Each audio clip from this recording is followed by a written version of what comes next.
Hey, welcome to Dominic's Furniture. This is your girl, Faith Dominic.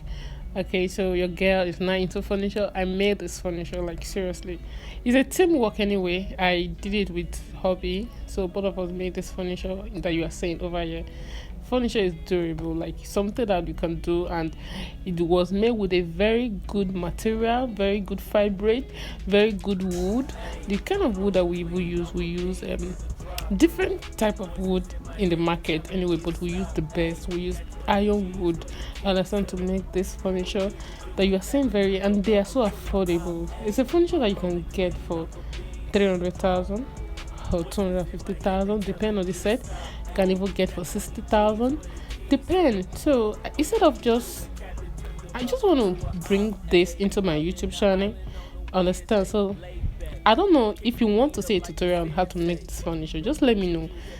Just let me know, and follow me on Instagram too. Follow me on Facebook, TikTok, and Twitter. Okay, so for you to learn more, if you are really interested about this furniture, to make furniture, just let me know in the comment section. Okay, thank you very much. Love you. Bye.